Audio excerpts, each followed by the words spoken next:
Akaniambia, you want me to tell you the truth? Me, I have another wife. What? I have another wife who is more beautiful than you, and she is pregnant for me.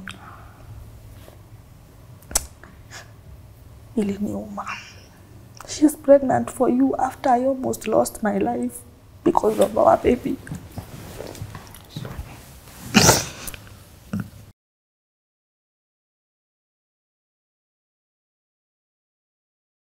Tuko family, welcome to today's episode of Tuko Talks. My name is Yvonne Kawira.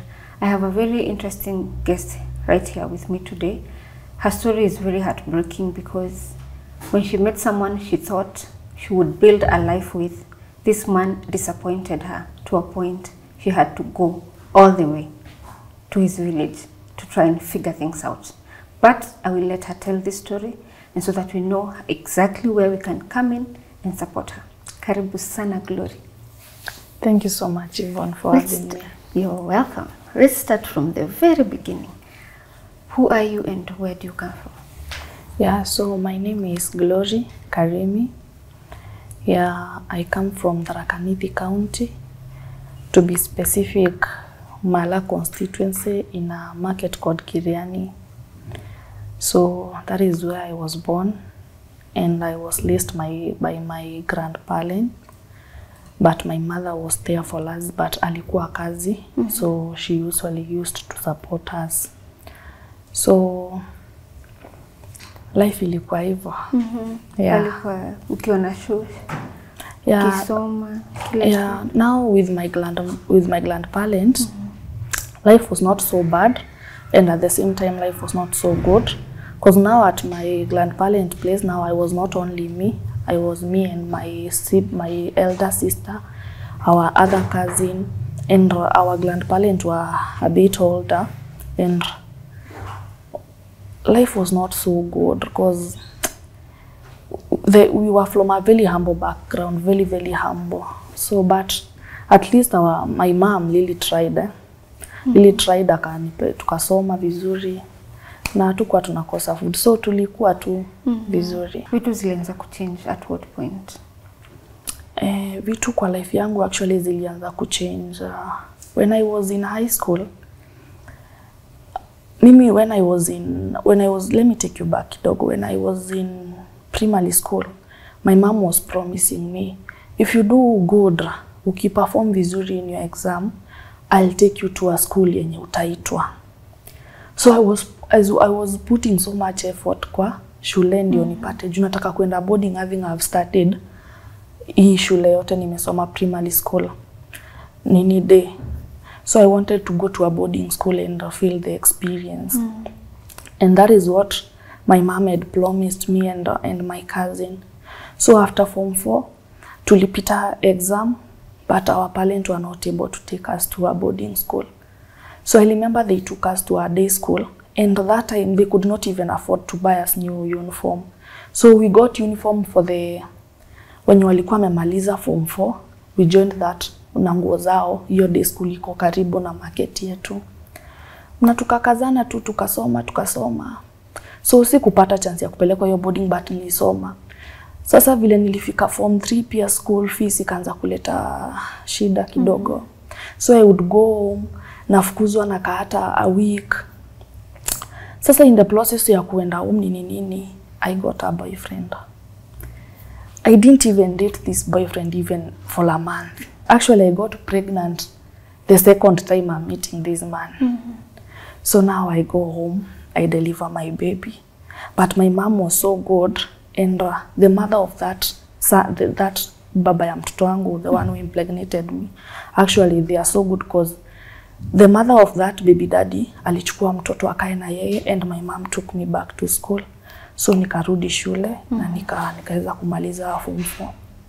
So after completing my shule, sasa mtoto wangu alikuwa anaishi na the side of the dad, which nilikuwa naenda kumvisit, but nile sasa unajua ukipata mtoto ukiwa mdogo, I was so young, alafu nilikuwa mdogo kabisa.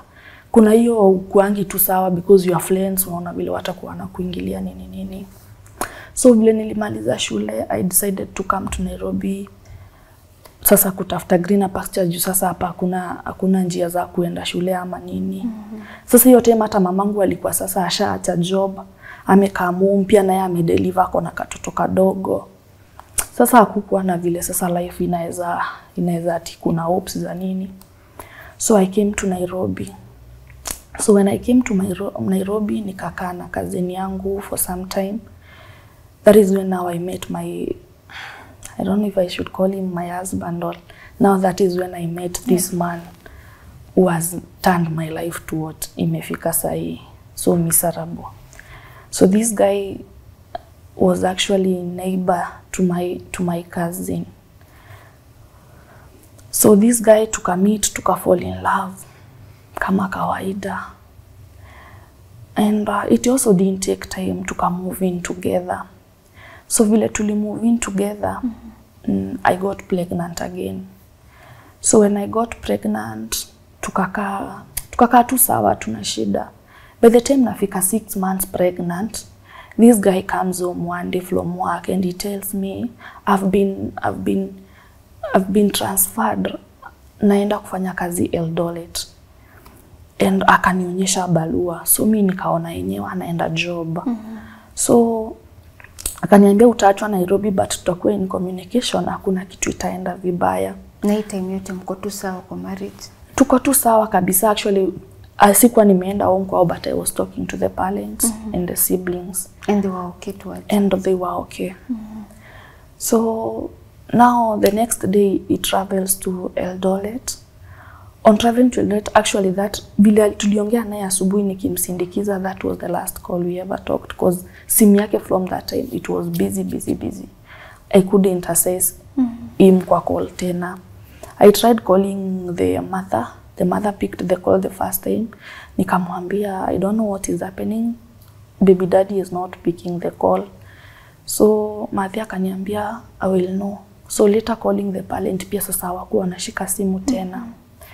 Sasa I had not told my mom or anybody at home. Only my cousin knew I'm pregnant, and it is because she was in Nairobi.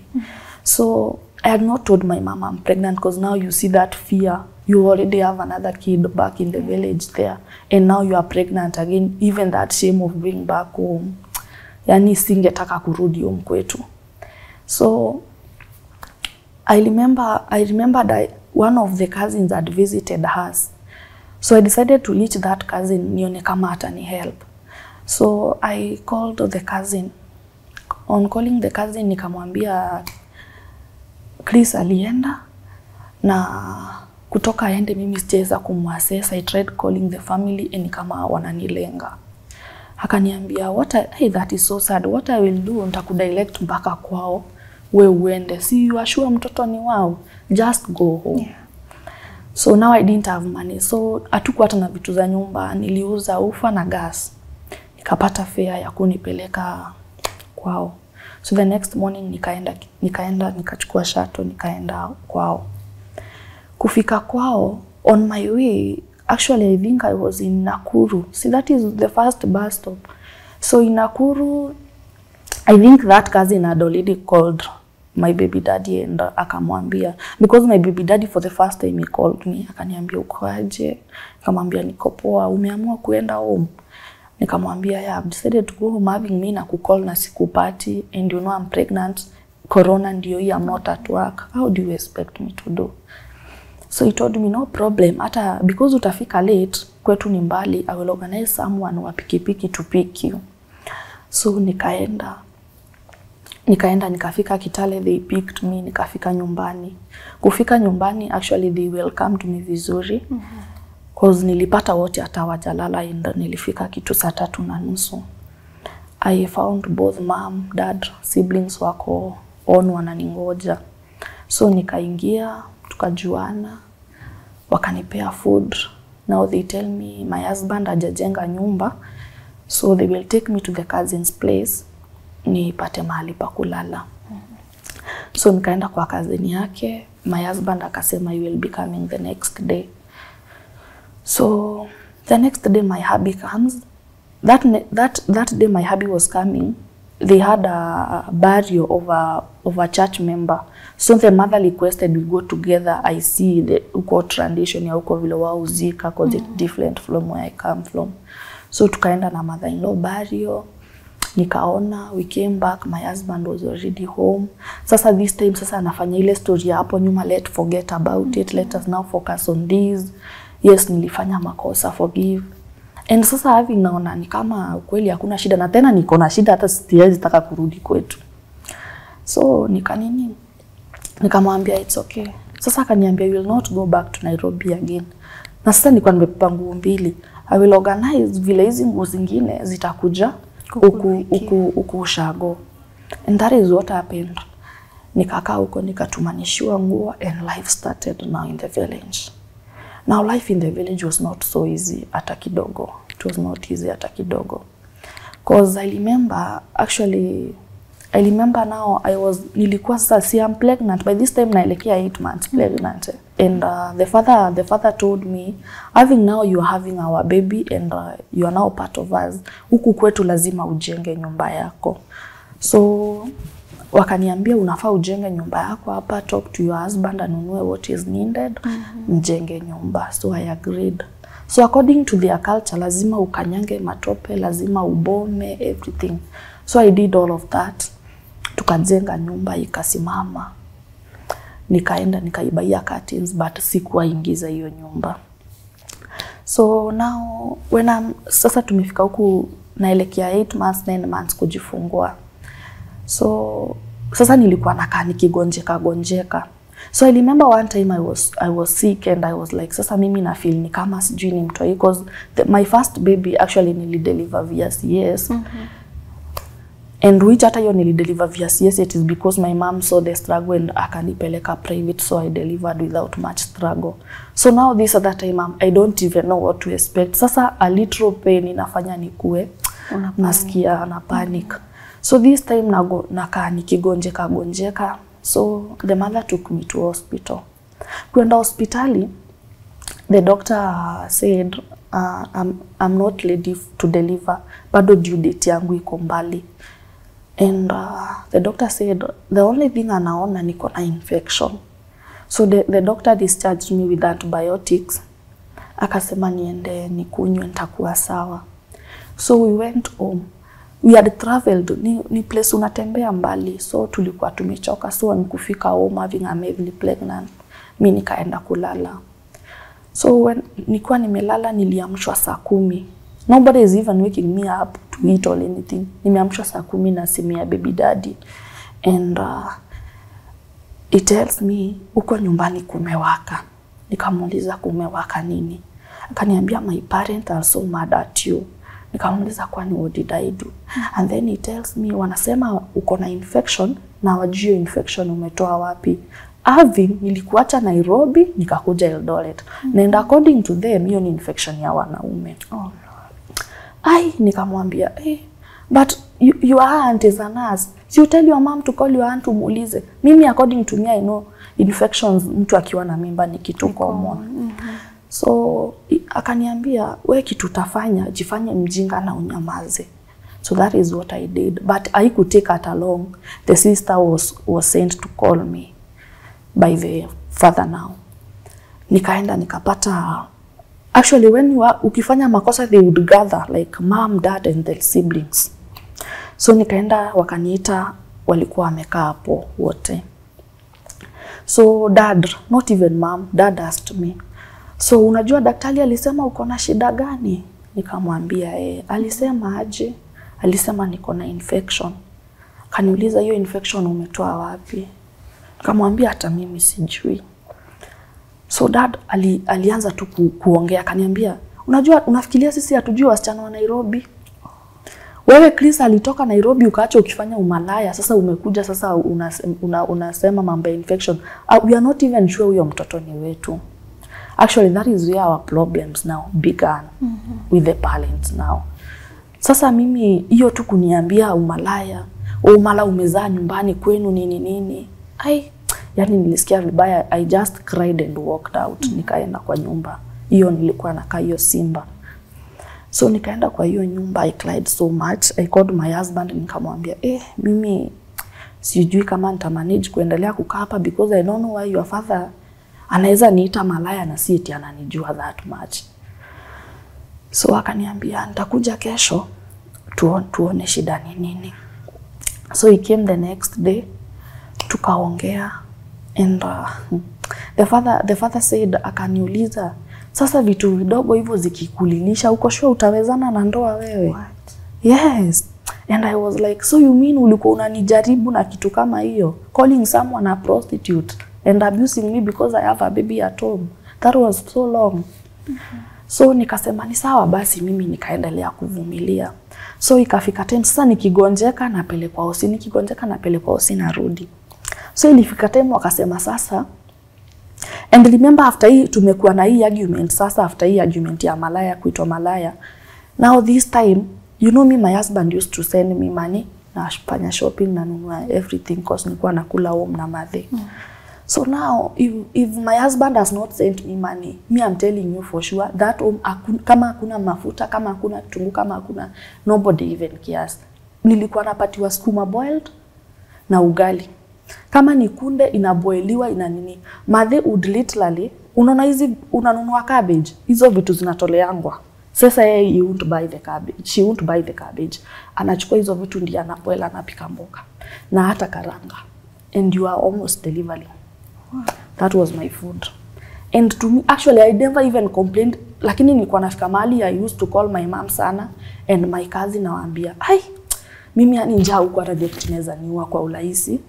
Leave alone hizo vitu zingine. At this point mama wako anajua sasa uko na mimba. Sasa ilifika place nikamwambia sasa after the insult za kutoa line, nikamwambia mama unajua ni nini?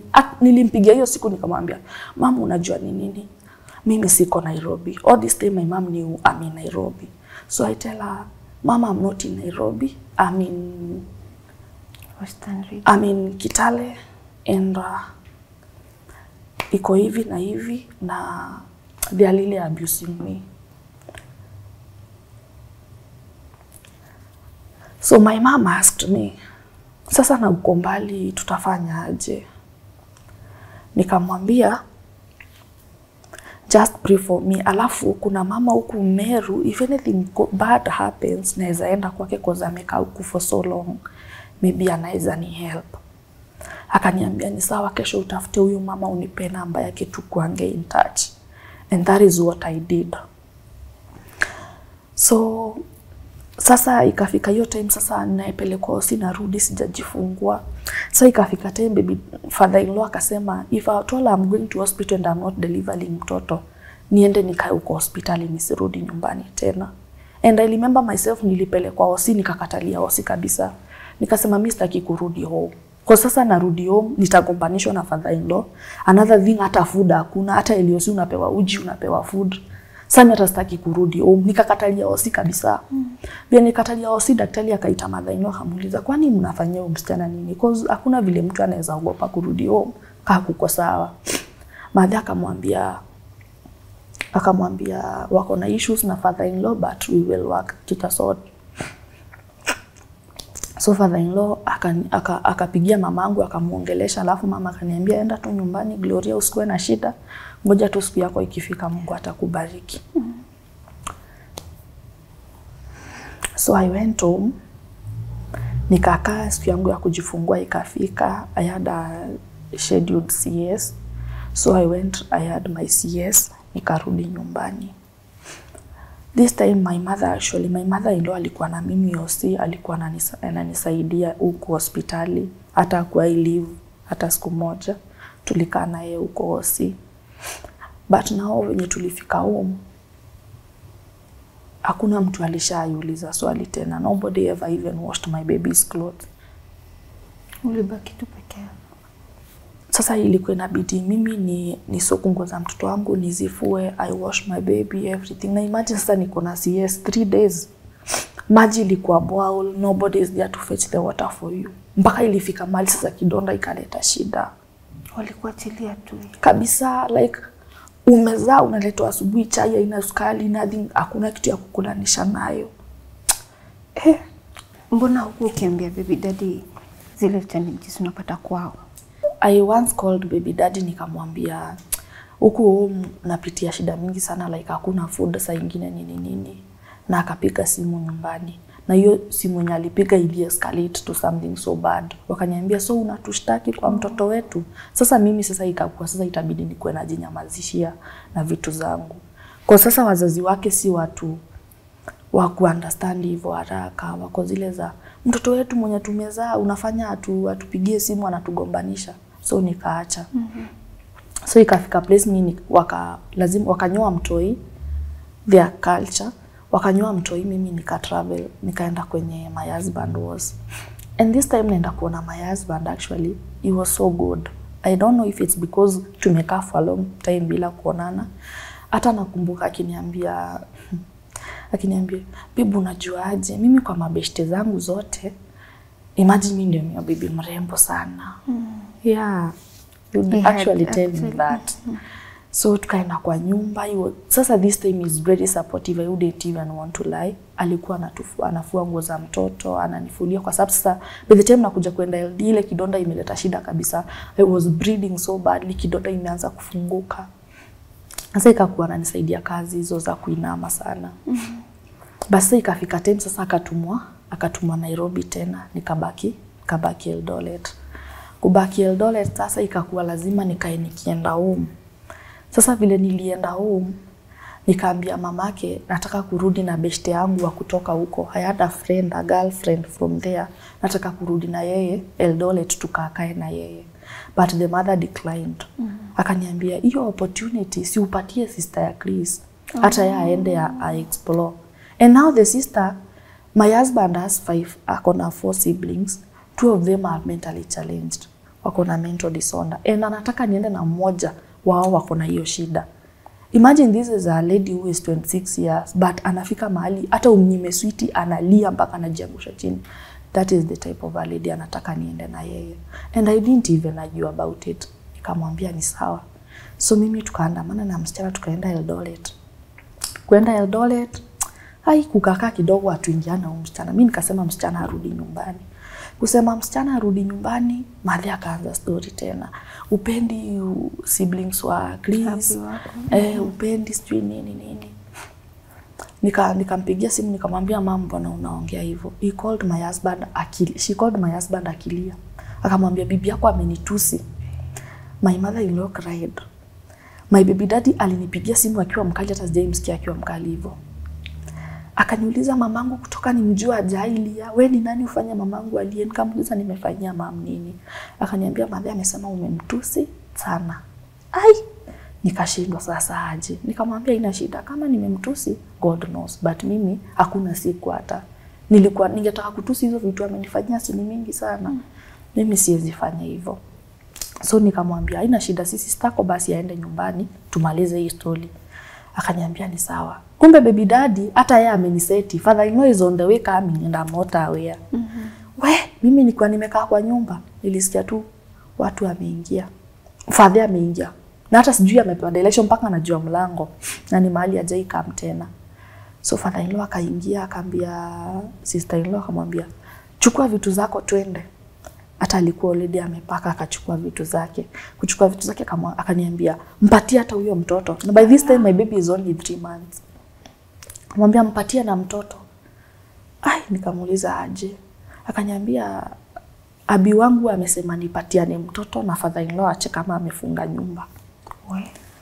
Tulisumbuana sasa mpaka majirani wakaingilia, wakamwambia no, kwani wewe ni I don't want my son the tribe is kind kama kama wewe ni mtu nini uwezi fanya hivyo. Yaani unyang'anye mtu mtoto na ufungie nyumba, na kwao ni Meru, unataka afike aje na tuko Eldoret. So watu wakamwambia iwezekani, the only thing inaweza happen, wacha huyo baba ya mtoto akuje. So akaenda, father-in-law akaenda akisema nisiai kanyanga kwa nyumba yake, boma yake. He left.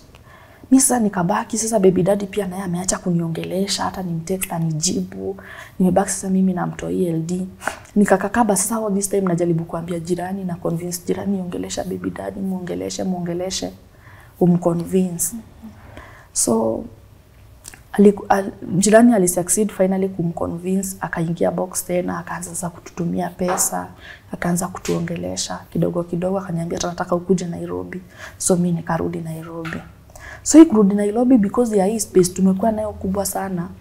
Sasa story ya kucheat ilikuwa sasa imeingia. So my husband cheating on you. So much. Sasa ndio nikuja kujua hii story ya kucheat. Sasa after nimemove in Nairobi, first time alikuja kama ako drunk sana. Akasema anataka aletwe na hao watu mpaka nyumbani na hataki kutoka kwa gari mpaka nimuendee huko chini. Nikaenda nikamuendea. Kumleta kwa nyumba akanipatia simu yake. Kaniambia tulikuwa na TV ya smart na tulikuwa tumelipa wifi, ni connect hotspot. Kaniambia chukua simu yangu connect hotspot. So I decided hata nimepata chance poa sana ya kuangalia hii simu. So you know when you get your man's phone. Sasa mimi nikasema acha niangalie. Kuenda nikapata vitu zenye ameambia madem, actually like 3 ladies, na anawatumia do nini. Tukaongea na yeye, tukagombana, tukaongea, ikaisha. Maisha ikaendelea. So now ikafika another time now. The sister sasa mwenye huyu alikuwa sawa, amemaliza form 4. Nikasichana tukako sawa. Kanataka kukuja Nairobi pia. So mimi namwambia sioni kama kuna shida if your sister comes. Akaniambia ni sawa but mimi sina do. Personally nitumie msichana 1500. Kamwambia if you want to come na uko kabla ufike time ya kwenda college just come. Nikatumia msichana fare akakuja. Msichana venye alikuja tulikaa vizuri. Mwenye tulikaa ilifika time sasa huyu msichana alikuwa tumia kamlika mwezi na nilikuwa na simu 2 smartphone. So nikamwambia nitampatia smartphone moja iko na cousin yangu, tukitoka church tutapitia huko tuchukue. That cousin sasa ni male. Sasa vile tulienda kuchukua hiyo smartphone, my cousin akaniambia mimi nataka umrembo. Na nilikuwa nimeambia baby daddy, nilikuwa nimeambia sasa my hubby, alikuwa shaambia my hubby anamtaka na kampea go ahead. Nikamuuliza aje, na mimi najua kazini yangu na madem, hajaniletea mmoja, hajaniletea wawili. Halafu ni dem ametoka high school just the other day, halafu you are telling me my hubby alikupea ruhusa. Nikamwambia ai ni sawa basi. So mimi tukaenda home, mimi nikapika sapa tukikula, na uliza hubby, ai kwani mliongeaje na fulani? Akaniambia aje, yaani unaweza mpea go ahead ya kukatia sister yako honestly? Akaniambia mimi sikumwambia hivyo. He only called akaniambia anataka sister yangu. Nikamwambia hiyo ni mambo yenu mtapangana. So he told me let me call that your cousin nimuulize tuliongea naye wapi story ya sister yangu. Do you know my husband called my cousin akamwambia nimeambiwa unanitafutia mabibi. Ni mabibi wa gani? Amebadilisha story. Sasa nataka cousin yangu akue vita na mimi. Akaambia cousin yangu nimeambiwa unanipeanga mabibi. Ni mabibi wa gani unanipeanga bro? So mimi nikalukia kwa simu namwambia hapana, mwambie kitu namuuliza. Sasa kumwambia hivyo, sasa jamaa alikuwa amekalia 3 seater na mimi 2 seater. Aliinua teke akanigonga ya mdomo in front of the sister, and the sister was seated just here. Ai mimi nilienda nikajilock bedroom. Tuko na 2 bedroom hiyo time sasa. Nikaenda nikajilock kwa bedroom. When nilijilock kwa bedroom, nikalia, nikapigia my cousin nikamwambia sasa female, nikamwambia ai mimi haki Chris amenigonga. Actually that was the first time. Amenigonga for the first time and in front of the sister. I feel so disrespected. Cousin yangu akaniambia ai nimefika mahali pa kukugonga, reason being. Nikamwambia hata emergency kitu iko na maana. So my cousin tells me kama amefika mahali pa kugonga wewe kama. Nikapigia mama ya kijana nikamwambia mimi iko hivi na hivi na hivi. Akaniambia wewe enda kwa kazini yako ulale kwanza, kesho uamke kama uko sawa. So the next day nikarudi home. Asubuhi mapema. Sasa unajua mtoto alikuwa na breast feed. Sasa matiti ilikuwa so painful. Sasa narudi by 7 nilikuwa kwa nyumba, nikapata baby daddy ashaenda kazi. But now the sister had already woken up. Akatengeneza nyumba, akaosha vyombo, akafanya everything. And nikamuuliza, ni aje umefanya usafi leo mapema na vile si usumbuananga hapa? Kaniambia sasa jinijua ni mimi nitabaki na mtoto, lazima nini. Nikaenda kwa bedroom, nikamuuliza, nani kwani babalia malilala wapi? Akaniambia alilala tu kwa bedroom. Nikamuuliza, and who changed my bed sheet? Because me I used to change my bed sheet like 2 days or 3 days depending. Nikamuuliza, hii bed sheet niliweka nani amebadilisha? Akaniambia ni mimi nimebadilisha. Actually I think the sister cause ya kuona brother yake akinipiga mbele yake, sasa tumadharau tulikuwa tumeanza kuchipping. Akaniuliza, mbona akakuniuliza maswali? Kwani kuna makosa nikitandika bed ya brother yangu? Nikamwambia kuna makosa, but kulingana vile najua you have your bedroom na sioni mbona ukuje kwa bedroom yangu. Sasa ikani kama tumekuwa na argument. Kumbe ana text brother yake anamwambia, jioni nakwambia sasa vile Abi akitoka kazi sasa mimi niko nishaenda kulala. Sasa sijaenda kulala kwa bedroom yetu hii yenye udema analala. Nimelala huko ndio at least tusione mahali pa kutoana. Niliamshwa na makofi. Sijaipigwa hivyo, nilipigwa majirani wakaingia. Nilipigwa mpaka nilikuwa nimekuwa plaster kwa mkono. Nilipigwa na nikanyang'anywa mtoi. Vile nilitoka tu hivyo nikaenda sasa kwa kazi yangu, akaniambia wewe toka hapa utauliwa. Hata kama ni mtoto utakuja kumchukua kesho. Nakwambia nikaenda kwa kazi yangu. Kesho yake by saa 2 nikifika hapo, the house is locked. Hakuna kazi yangu, hakuna mtoto wangu, hakuna sister in law, hakuna baby daddy. Watu wameenda. Sasa mtoto wako wapi? Mtoto ananyonya. Matiti ndio hii. Nikarudi tena nikaambia kazi yangu, mimi imagine hakuna mtu kwa nyumba, lakini jirani ameniambia aliona wakitoka na bag. Kujaribu kumcall haiwezi shika simu. Nikipigia mamake akaniambia mimi mambo yenu na Chris niliona tu ni nyamazie. Sasa madhi hataki kuniambia anything. Nikapigia aunti yake akaniambia mimi vile nimesikia mtoto ako Nakuru akienda ushago. Nikamuuliza haraka aje. Sasa kazi yangu akaniambia wewe uko kama kuna options za kupewa mtoto kama una feel wewe utafight mpaka upate mtoto wako. Tununue pump, uko una pump maziwa unamwaga kama unajua mtoto atakuja anyonye. And that is what we did. Tukanunua pumps, I used to pump maziwa nikimwaga. Sasa nikuanza kushughulikia story ya mtoto. Nikaenda kwa polisi nikashtaki, akapigiwa simu akasikia ni mambo ya mtoto akalenga. Nikaenda kwa children department akalenga. I remembered niko najua tu ile kitu inaweza fanya mtu nimshike. Nikakumbuka kazi yake ndiye anapenda sana. So I told him, do you know what? If you're not going to bring back my baby, I will expose you so badly kwa kazi yako. Unajua vitu unafanyanga. Ndakuharibia kazi. And he thought I was joking na akaniignore bado. I contacted the office. Hizo vitu alikuwa anafanya zote nikawaambia. Sasa niko na uchungu hata mimi. Why would he take away my baby? Na amenipiga kwanza kitu yenye hata haina maana shwali. Sasa vile alipigiwa simu kutoka kwa ofisi akakaambiwa uko na kesi unafaa ukuje. Alinipigia immediately. Akaniambia nakuletea mtoto. Nataka tu upige simu kwa ofisi useme hizo vitu umesema hakuna. Tumekuwa tuna argument as a family. Do you know? Hivyo ndivyo sasa aliniletea mtoi na mimi nikapiga simu nikasema I was not on my sober mind nini kazi yake ikaendelea na mimi nikapewa mtoto. Si nimepewa mtoto na nguo zake. Mimi sasa sina nguo zangu. So I have to go pick my clothes huko tu. Sasa nilikuwa mkiishi. Tulikuwa tunaishi. Sasa kunaenda kupick nguo zangu, niko na mtoto wangu, nimeacha nguo za mtoi penye nilikuwa naishi na kazini yangu. Nikaenda sasa kupick nguo zangu. Kuingia kwa nyumba akaninyang'anya simu yangu. Akaanza kuangalia simu yangu, akaniambia najua ni wanaume wamekuweka.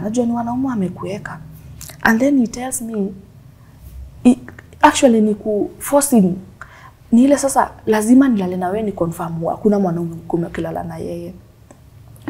Imagine alilala na mimi and then he tells me now toka uende. And this is my husband and I'm like are you even for real? Nikamwambia unajua ni nini? Sasa kama nile wakati nataka kuniua imagine sasa niue tu. How can you do that to me? Na wewe ni bwanangu ananiambia nitoke.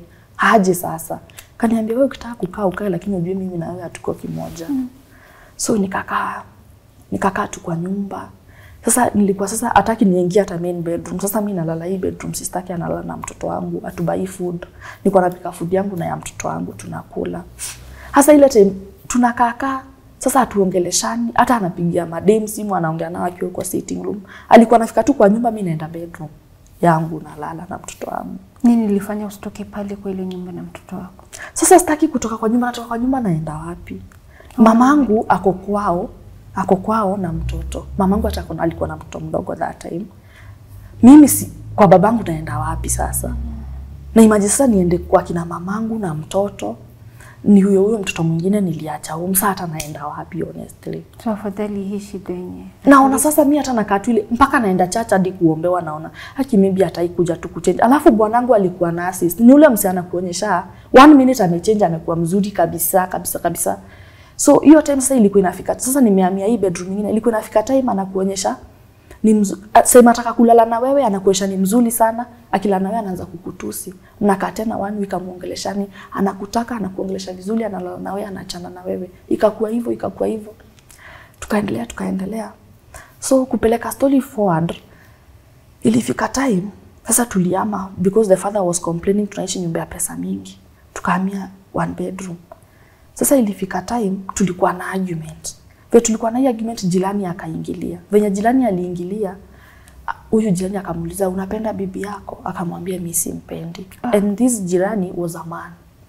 And walikuwa na wife. So huyu jirani pia akaamua kutake advantage. So akatuambia nitawatafuta kila mtu 1 at a time. See, the next day akakuja akaniuliza uko aje? Niko poa. Now my husband was at work. Akaniuliza mzee yako? Nikamwambia hapana. Kidogo nakuja. Actually was our immediate neighbor. Akaenda akarudi. Kukuja akaniuliza nini ilikuwa inaendelea sasa hivi mko aje? Nikamwambia tuko tu hatujaongeleshana. Tuko tu hivyo. Akaniambia wewe ni msichana mrembo nini unafanya nini hapa, naweza kutafutia nyumba nini. Sasa nikaanza ku feel not comfortable. Alafu the wife ni mtu mzuri sana. Sasa nikamwambia I don't. Alafu huyu mzee ni mzee unaangalia unaona anakaa heshima zake. So unamwambia I don't feel comfortable again with you. Sasa alikuwa ile point hata nikienda kwa bafu ananifuata. Nikienda jikoni ananifuata, nikamwambia no. You know what? Just go. Utakuja utuongeleshe kama mzee wako hapa. Akaniambia ni sawa. Akaenda. The next day he came. This man now. Akaniuliza mzee wako? Nikamwambia iko. Now I don't want him to come. Aingie kwa nyumba tena kwa sababu nishajua. So akaniuliza mzee wako? Nikamwambia yuko. So he start telling me, unaona vile nimekumiss, and anaanza kutoa nguo akinionyesha. Vile amenimiss. So now mimi kwa akili yangu, as much as my husband said anipendi, mimi bado ni yeye the closest person I have. And mimi nikaamua kumwambia mimi something huyu amekuwa akifanya mimi akikweli hata nimeanza kuogopa cause itafika mahali watu watashindwa what is not happening, kwa sababu hapa penye tunaishi gate, so unajua tuko tunaishi kwa estate. Watu watajua natokanga wapi wakati atoka kwa hiyo gate kama si mimi na wewe uko job. Nikamwambia alikuja akafanya hivi na mimi sikufurahia. So my baby daddy akapigia the wife akamwambia, so akakuwa jioni tutakuwa na meeting na kukue na other people wakuje tuongee hiyo story.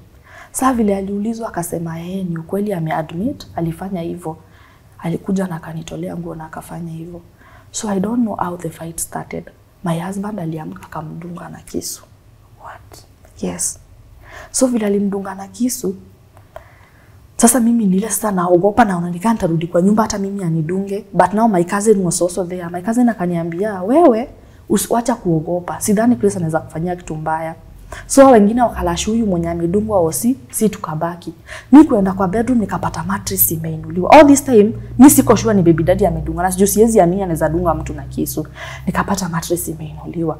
Kuinua nikapatana na ni kama kakisu lakini ka baton. Nikapata na kisu chini ya bed. Niaje sasa uoga imeniingia. Mimi nikamuuliza, yani Chris wewe ndio umedunga huyu mtu na kisu? Sasa hata yeye mwenyewe actually ni kama hata alifanya lakini hakutaka. Juu sasa hata anatetemeka na niambia, "Haki sasa ni mimi." So sasa tumejoin hands tena, tukachukua ile kisu tukaeka kwa nini hii nini acho ya kuflash. Sasa tunaona hakuna mtu atakuja ione hapo. Mara kwanza tulienda tukaiweka kwa unga, tunaona hapana itaonekana. Tukaiweka kwa nini acho. So tukakaa, hakuna mtu anaongelelea hiyo story. But the next day jirani ananiambia unakaa na huyo mtu mwenye anaweza ua. Mimi naye ni nani? My husband. After tukakaa like a week. Ile siku mzee wangu alikuwa off. Kumbe watu walishapeleka kesi kwa polisi nini.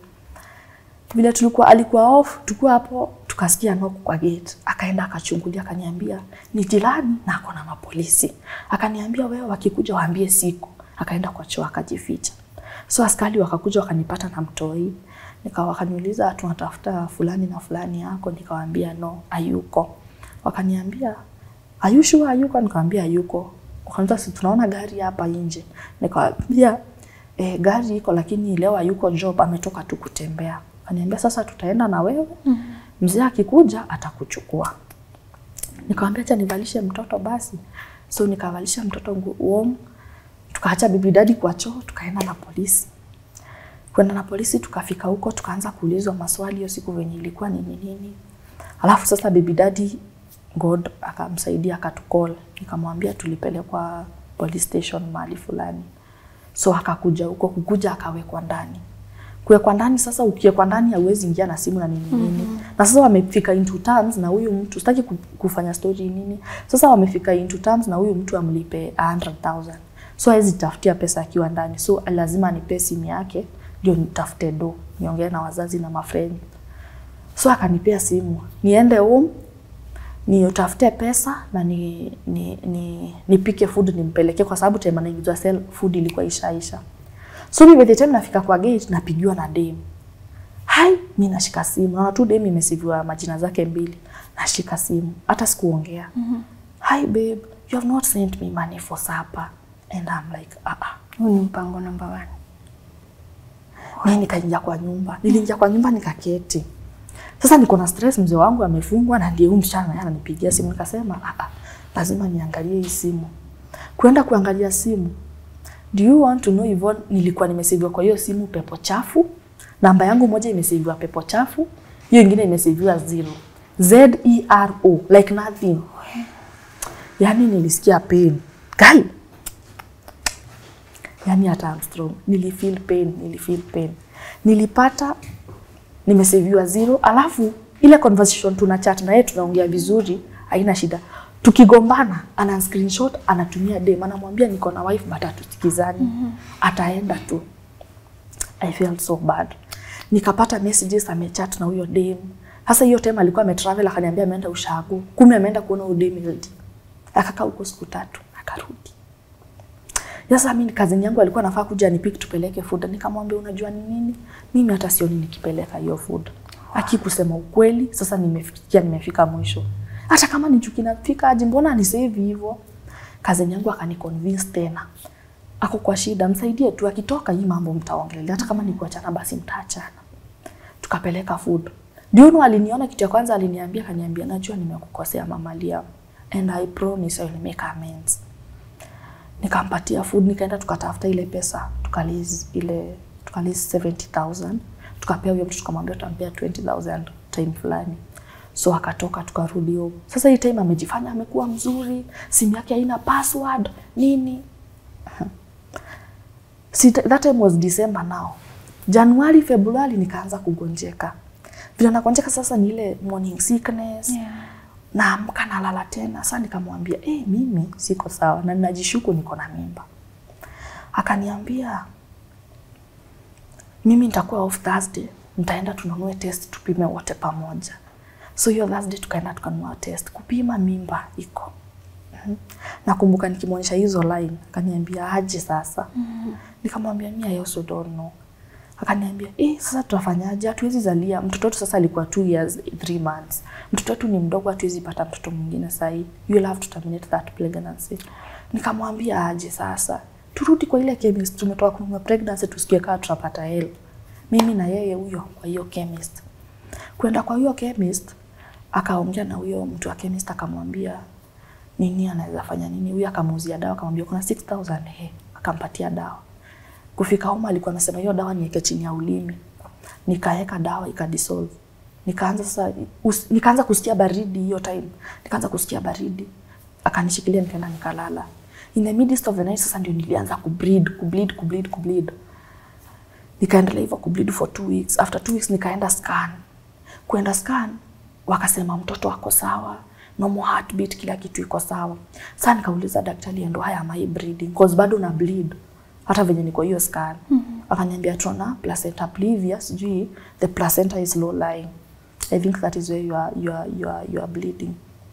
Akaambia daktari, we cannot keep that pregnancy. Kwanza alishakunywa dawa, huyo mtoto atakuwa hapo normal. Lazima hiyo mimba itolewe. Daktari akamuuliza kuna 10,000. Akasema akalipa 10,000. Nikapelekwa kwa labor ward. Nikaekewa dawa zingine sasa zikainsatiwa. akisi it was painful. Nikaekewa dawa zingine, nikarudi kwa nyumba. Kurudi kwa nyumba sasa naendelea tu kubreed. After like a week tunarudi scan tena. Tukirudi scan mtoto wako sawa bado. Sasa daktari mwenye sasa tumepata daktari sasa tuendi kwa chemist. Basi sasa daktari anafanya chini ya maji, hataki ijulikane na department ya OC. Tukarudi kwa hiyo hospitali. Daktari akatuambia, hope is not gone. Bado tunaweza fanya kitu inaitwa MVA. Na wewe hiyo time yote how feel sasa you can stop now? Sasa at this time but hata nimefika mahali nikaanza kumwambia uone hata naweza kufa. Hadi I called my mom nikamwambia mamangu, siongee na Chris umwambie basi tu keep tu huyu mtoto juu ni kama huyu mtoto atameamua atoki. Ashaamua atasurvive. Ananiambia hapana, mimi sitaki mtoto abnormal. Huyo mtoto saa hizo madawa zote umekunywa atakuwa abnormal. Sasa tukaenda Mama Lucy, tukawapia story venye ilikuwa.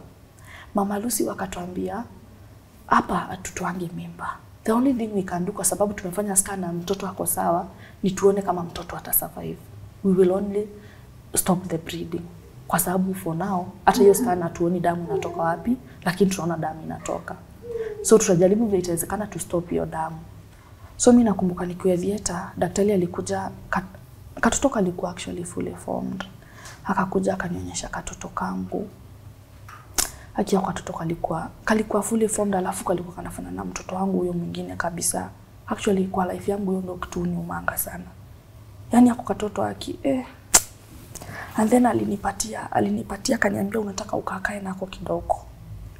Nikamwambia so nilikaa nako katoi. Akaniuliza unataka we dispose the baby for you or you will dispose yourself. Nikamwambia nitamwambia. Nikapelekwa kwa ward. Kupelekwa kwa ward sasa wamama hawajui nini imehappen. So kila mtu anashinda kukuuliza mtoto wako ako wapi. So you can imagine kuelezea kila mtu mtoto amededi. Sasa si mtoto sasa baby daddy akakuja akasema wa dispose mtoto hospitali. Sasa nikatoka hosi, mama akasema niende home nikae na yeye Meru at least for 2 weeks nipone juu niko na mtoto huyu wangu 2 years na sasa niko na kidonda. So nikaenda nikakaa nyumbani 2 weeks. Nikifikaribia kurudi Nairobi sasa mzee wangu nikamata kinirudi Nairobi. I had to look for my own fare nikajirudisha Nairobi. Pia nirudi Nairobi sasa akakuwa amechange sasa. Hataki hata kutupia pesa ya food anasema anado. Amechange tu. Sasa ilifika time sasa akaanza kukuja hata late night. Saa 9 sengine nalala. So I remember this time alikuja asubuhi nikamuuliza, kwani what is the problem? So you just tell me basi. Akaniambia, you want me to tell you the truth? Me, I have another wife. What? I have another wife. Yani those words. God. I have another wife who is more beautiful than you and she is pregnant for me. Iliniuma. She is pregnant for you after I almost lost my life because of our baby.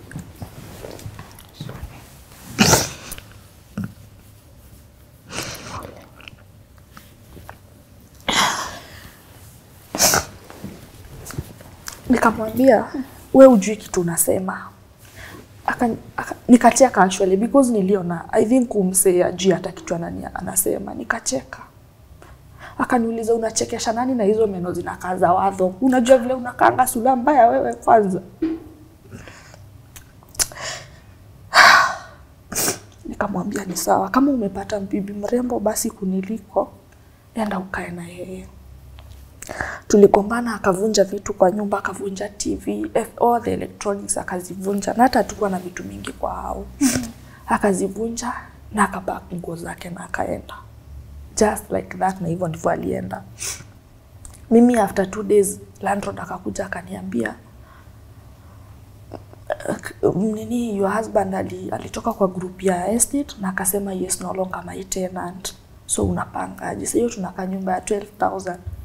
Mimi sasa siko job, ndiye huyu hata sijapona. It's only 2 weeks nimetoka theater, niko na mtoto. Alafu tulikuwa tunakaa na cousins zake wawili, ameniacha pia nao cousins zake wawili na wako job. So you can imagine it is me sasa nijue vile tutasurvive. Sasa kuna ule mama alikuwa anakuja kunifulia nguo.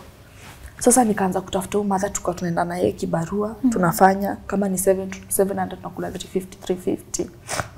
Sasa nikaambia landlord nipe time nitafute nyumba nihame. So nikaenda nikatafuta single room. Sasa nikatoka hiyo 1 bedroom nikatafuta single room ya 3500 nika move in. Sasa vile nilimove in nikaanza hapo life tena, but sasa jakuwa easy hata kidogo. Jakuwa easy hata kidogo. Cause sasa ilifika time hata ikumaliza siku 2 nikapigiwa simu na beshte yangu, akanitumia hata picha, akaniambia imagine nimeona baby daddy wako kwa shop ya yogurt penye mkwenda kubai yogurt na dem mwingine. Nikamcall nikamuuliza, akaniambia si nikwambia nimeoa. Mind you, mfanya kazi zako. Kidogo akanitumia barua ya children. Akaniambia tupatane kwa children, tuongee mambo ya mtoi, kwa sasa hakuwa na support. Vile tulifika kwa children, akasema yeye anataka mambo mawili. Nimpatie mtoto na nimsahau, ama nikae na mtoto na hataki mtoto tena. Kuniambia tu hivyo nikasikia vibaya tayari. Sasa mimi nafikiri unaniita tuongee vile utasupport mtoi, basi kama mimi ndio utaki na sasa unakuja na story nyingine. Ofisa huyo ofisa alikuwa anaambia kisa, akamwambia hiyo kitu umesema hata iwezekani. Uogopi hata mtoto asikie kitu umesema sasa. That is very wrong. Hii kesi yenu hatuwezi handle hapa. I'll just give you a letter muende kotini. So akaniambia haina shida, mimi niko na pesa, niko ready kufanya chenye nitafanya, lakini mtoto wangu utanipatia. Si mimi nikaenda nikamwachia. Na ikakuwa hivyo mpaka sasa. Mpaka sasa Hakuna mtu anakusupport na mtoto. Hakuna mtu ananisupport na mtoto hata kuna time alikuwa mgonjwa, mtoto alikuwa mgonjwa sana. Nikajaribu kumlead, nikatumia hata kazini yake mtumie, akakataa kabisa. So unafanya kazi gani ili at least kupata hata food? Sasa hivi huyo mother bado mwenye alikuwa anifulia nguo ndiye huku jana nipika. Tunaenda na yeye. Tunasema kwa bleed. Hiyo bleed sasa mtu anakuja anapika mafua ama kumuoshia vyombo ama kufanya usafi.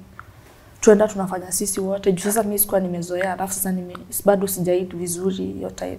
Sasa tuenda tunafanya kazi, tunagawana do, tunapata food.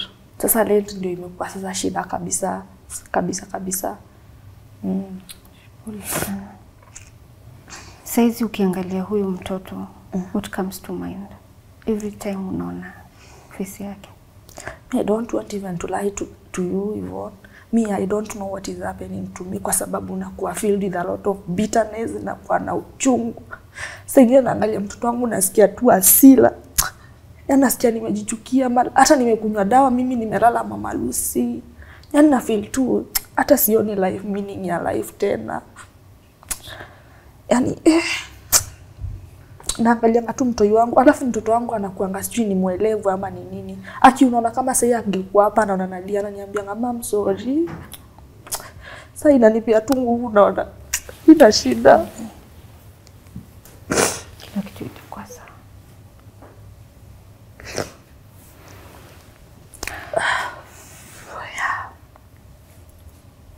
Kitu ya muhimu zaidi ni that umefika point ukaamua you have to speak up na useme I'm not okay. That's the most important part. Na saizi kwa mwenye nakutazama saizi kwa hii video na angependa kukusupport, unaweza sema how can they reach you and what kind of support do you want? Mimi support yenye naweza taka sasa hii maybe kama naweza pata ni job. If I get a stable job yenye naweza kuwa nasaidia mtoto wangu, hiyo inaweza kuwa imenisaidia sana. Alafu kama sasa shida kubwa sana ni nyumba, juu hata sijui itakuaje. Juu hiyo nyumba nililipa the first month, niliingia peke yake. Imekuwa miezi ngapi? Sasa hiyo like 3 months sijailipa. So it's over 10,000 now. Okay. Sasa nimekuwa nikiuza sasa vitu, hata kuna saa unajua hiyo job, hata job unaendanga si eti utapata kila siku. Sasa ingine mtoto amegonjeka, mimi mwenyewe nimekaanga tu nikigonjeka, sijui mbona nakuanga na tonsils zina kazi kirudi. Sasa kitu yenye niko nayo kwa nyumba nauza, sasa unapata so sorry. It's our hope that the fact that umeamua kufika hapa ujielezee, watu wajue kwamba you are not doing okay and you need the support from our viewers that things will be okay. Na we are happy that for now una try ku piece life yako pamoja, ukijua hata kama saizi bado una struggle na mtoto wako, kuna brighter future, si ndio? And don't give up. Okay. You are allowed to share your number kama uko comfortable kushare number yako. Useme vile watakureach na ni jina gani itajileta. Angalia ile kamera uambie, how can they get in touch with you? My number is 0710 555 633. Niseme tena? 0710 555 633. Italeta jina gani? Glory Njage. Okay. Thanks Glory kwa taking your time na kuja hapa kutuambia story yako. Sisi mtoto wako wapi? Mtoto niliachana huyo mama, nikamwambia naenda interview akinishikie. Hata walienda na yeye kibarua actually. Okay. Tuko family, this is such a heartbreaking story, and this lady is still reeling from the pain that she's encountered all her life up to this point. And even as we come back to you to ask you to support her, you can see that all these traumatic experiences have affected her, even mentally. So if you're there and you're willing to support her, even walk this journey with her and listen her out, help her heal, help her get back on her feet, please reach out through the number that we shall put on the pinned comment.